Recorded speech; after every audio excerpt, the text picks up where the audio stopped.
Hey guys, Mr. Short Hitter here. You don't look like a short hitter to me. I got something I want to share with you guys that just might help your game. But first, let's get to the green on this par 4.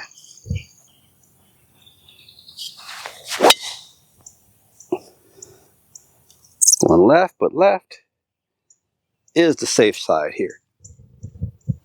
Luckily, we got just past this tree here, and we have a front pin. Conditions are firm, so it's only 113. So I'm going to hit a pitching wedge and make sure we don't go long.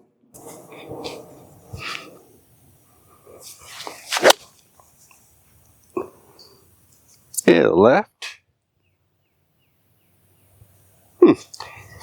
And it's pretty soft. So let me tell you, this video is about practice.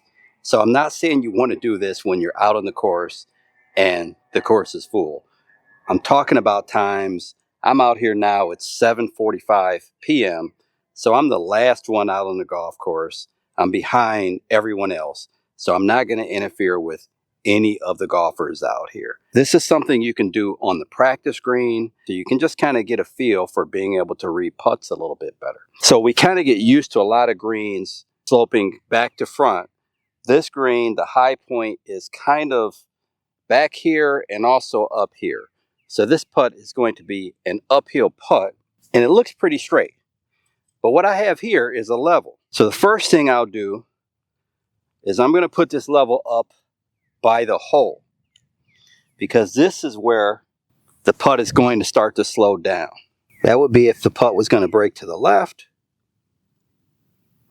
So we can see it's a little bit going back to the right there. So guys, they actually make a ball mark that has the level in it also, but everyone has a level at home.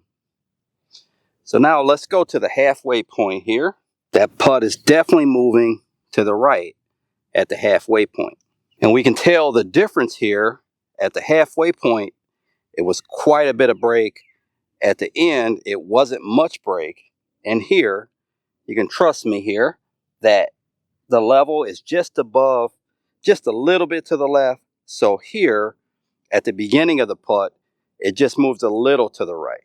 So we've got a little to the right. We get halfway, we have more right, and then up at the hole, just a little to the right. So this is a putt with a green that, if we looked at most of the greens on this course that slope back to front, we would expect this putt to move to the right. But if you stand behind this putt, it actually kind of looks pretty straight.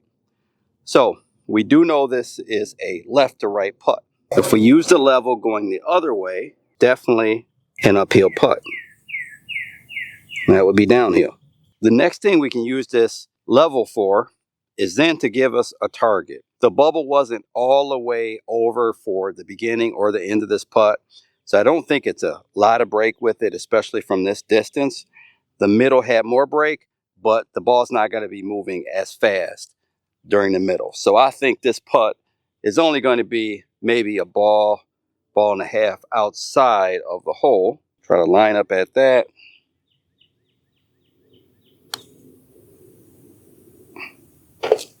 And we were correct. See if I can do that twice. Surprise myself.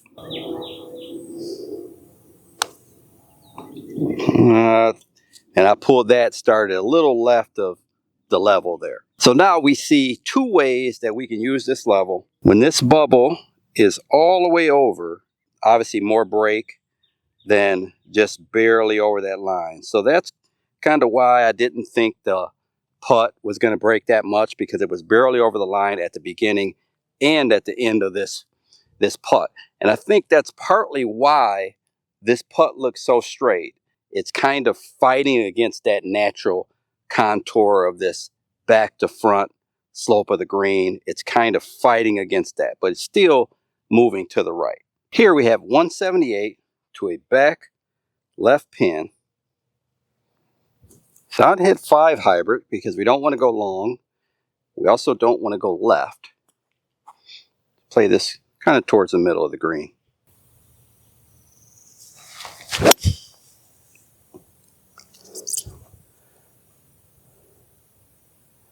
that may have went left anyway.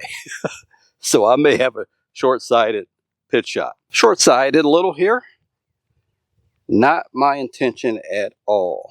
Do not have a good lie either. So this could be very short, guys.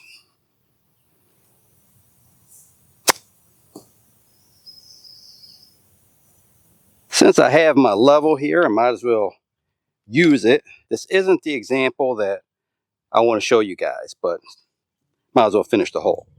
Pretty close to perfectly center. Little left. And that is perfectly centered.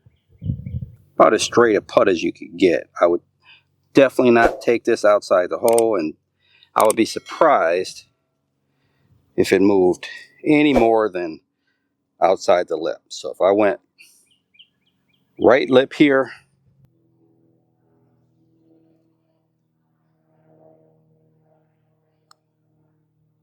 and you see I started that putt way right, and there was no movement of that putt at all. That would be one you probably wouldn't even want to fool with playing it on the edge. Stick it right in the center of the hole.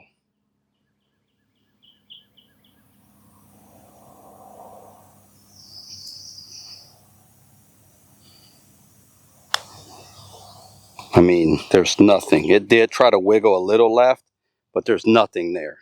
Okay, guys, so here's the next thing I like to do with this level. I want to find a fairly level spot of the green to start with. This green is actually sloped front to back, unlike most of the greens here.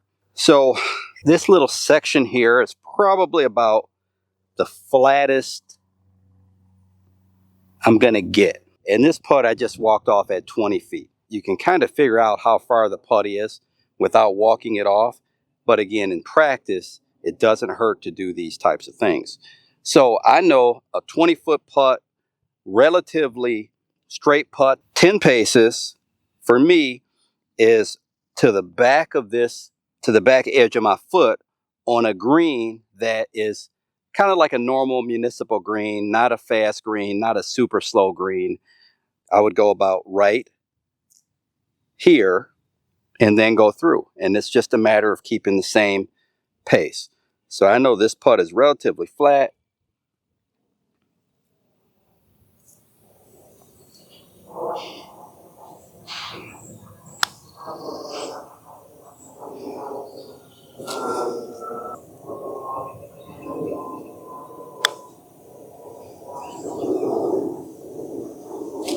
That one I didn't hit quite as well, and that putt is maybe 14 inches short. I took a normal stroke there, and that's right by the hole. The level comes into play in a couple ways. One way is just simply using it to know whether you're putting uphill or downhill.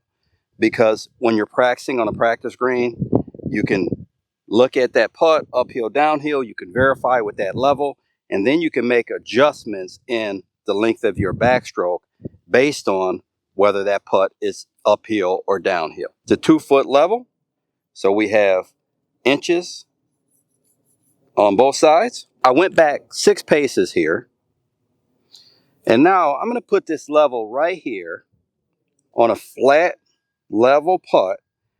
6 inches is 6 extra paces. Now this isn't flat. From here it goes downhill a little bit, and then it gets flattened out here. So I would say for here it's about 5. Let's give it 5 extra paces.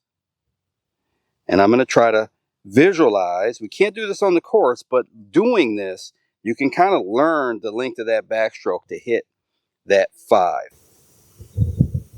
Now you can kind of see it out of the corner of your eye and just get used to that. You can, like I said, right in the corner of my eye, I can kind of see.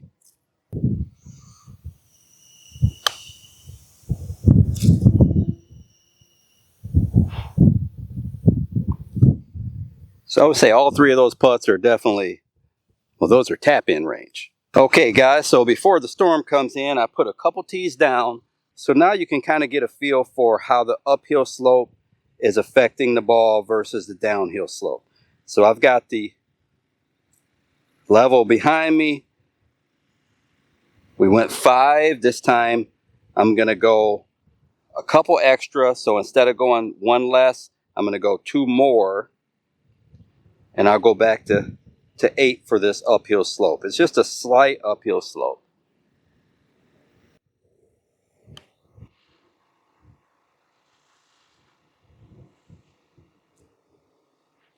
Looks like that was about a pace short.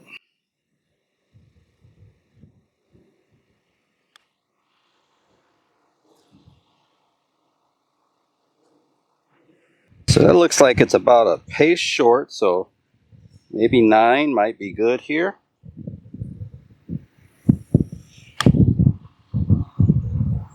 Pulled that a little bit, but that's maybe about a pace pass. But all of those putts would definitely be within a few feet. I think we can make those putts. I hope you enjoyed the video, and if you did enjoy the video, like, comment, subscribe. Until next time, Mr. Short Hitter, out. 5 holes to go, just play 13.